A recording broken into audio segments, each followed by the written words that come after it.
కారం రంగు రుచితో ఉంటుంది. ఆచి మిరపపొడి అదరగొట్టే కారం రంగు రుచి. అహ్మదాబాద్ లోని బీజే మెడికల్ కాలేజ్ హాస్పిటల్ దగ్గర మృతుల బంధువుల ఆర్తనాదాలు ఇంకా వినిపిస్తూనే ఉన్నాయి.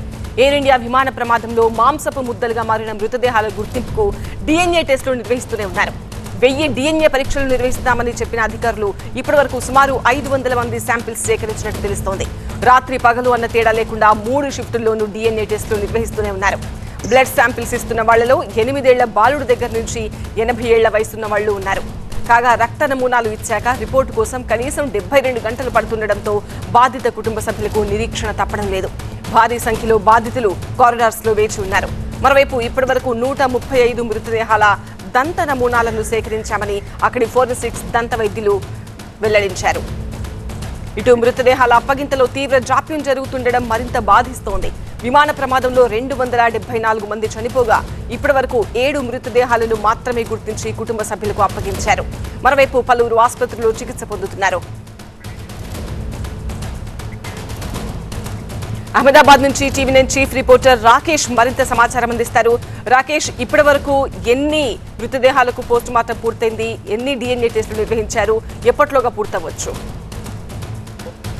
అహ్మదాబాద్ ఫ్లైట్ క్రాష్లో డెడ్ బాడీస్ని అప్పగించడం అనేది ఒక ఛాలెంజింగ్ టాస్క్గా మారింది. ఇప్పటివరకు ఇంతకు ముందు ప్రకటించినట్లుగా విమానయాన శాఖ ప్రకటించినట్లుగా 274 మంది చనిపోయినట్లుగా చెప్పారు. ఇప్పటివరకు 270 అని అందరూ అనుకున్నారు. కాస్త పెరిగింది. ఈరోజు ఇంకా 2 మృతుల సంఖ్య పెరిగింది. ఇంకొక డెడ్ బాడీ కూడా కొద్దిసేపటి క్రితం ఫ్లైట్ టేలెంట్ పార్ట్ దగ్గర దొరికింది. సో డెడ్ బాడీస్ అన్నిటికీ కూడా డిఎన్ఏ టెస్ట్ చేస్తున్నారు. డిఎన్ఏ టెస్ట్ ప్రొఫైల్ని క్రియేట్ చేస్తున్నారు. ఆ తర్వాత వాళ్ళ రిలేటివ్స్ని తీసుకొచ్చి ఆ రిలేటివ్స్ నుంచి కూడా డిఎన్ఏ టెస్ట్ రిపోర్ట్ తీసుకుంటున్నారు. ఎవరైతే విదేశాల్లో ఉన్నారో వాళ్ళకు అవకాశం ఇచ్చారు. ఆయా దేశాల్లో మీరు డిఎన్ఏ టెస్ట్ తీసుకొని అఫీషియల్ వేలో ఒక ఆథరైజ్డ్ ల్యాబ్ నుంచి తీసుకొని అఫీషియల్ వేలో అంటే బ్రిటిష్ హై కమిషనర్ లేదా ఇండియన్ ఎంబసీ ఈ రెండింటిలో ఎక్కడి నుంచైనా రిపోర్ట్ ఇక్కడికి పంపిస్తే మ్యాచ్ చేసి ఆ డెడ్ బాడీని ఆయా దేశాలకు సంబంధించినటువంటి హై కమిషనర్కి అప్పచెప్తారు. కానీ దీంట్లో పెద్ద టాస్క్ ఏంటంటే చనిపోయింది మొత్తం ఫ్లైట్ క్రాష్లో మాత్రమే చనిపోయింది 241 మంది. కానీ డెడ్ బాడీస్ మాత్రం 235 వరకే ఉన్నాయి. మిగిలిన డెడ్ బాడీస్ కనీసం ఆనవాళ్ళు కూడా లేవు. వాటిని కనీసం కనిపించే ఆనవాళ్ళు ఏమీ లేవు. వాటిని ఎట్లా ఐడెంటిఫై చేశారు, కొన్ని పార్ట్స్ ఏమైనా మిగిలి ఉన్నాయా అనే ఇన్వెస్టిగేషన్ ప్రస్తుతానికి కొనసాగుతుంది. అది కొంత క్లిష్టతరమైనటువంటి అంశం. దాంతోపాటు ఇక ఫ్లైట్ క్రాష్లో ఫ్లైట్లో ఉన్న వాళ్ళు కాకుండా బయట ఉన్న వాళ్ళు చనిపోయింది 32 మంది. ఆ 32 మందిలో 10 మంది మెడికోస్ వాళ్ళని ఐడెంటిఫై చేశారు. కానీ మిగిలిన వాళ్ళు ఎవరనేది ఇంతవరకు ఐడెంటిఫై చేయలేదు. ఒక 6గురిని మాత్రం నిన్న ఈ చుట్టుపక్కల ఉండే వాళ్ళుగా గుర్తించి వాళ్ళ డెడ్ బాడీస్ని ఆల్రెడీ డిస్పోజ్ చేశారు.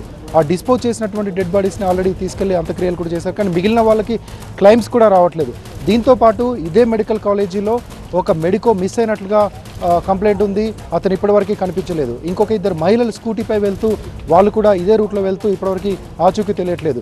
చాలా అనుమానాలు ఉన్నాయి. మెడికో ఎలా మిస్ అయ్యాడనే దాని మీద అతను గ్రౌండ్లో ఉన్నప్పుడు ఫ్లైట్ ఒక్కసారిగా అతని మీద పడిందా, ఆ అగ్నిలో అతను కూడా కాలిపోయారా, లేకపోతే పక్కన ఎక్కడైనా చిక్కుకున్నారా, ఆనవాళ్ళు లేకుండా కాలి బూడిదైపోయారా, లేకపోతే ఏదైనా ప్యానిక్ గురై ఇక్కడ నుంచి బయటకు వెళ్ళిపోయారా, ఆయన సామాన్ మాత్రం లోపల కాలిపోయిందా, ఇలా రకరకాల అనుమానాలు ఉన్నాయి.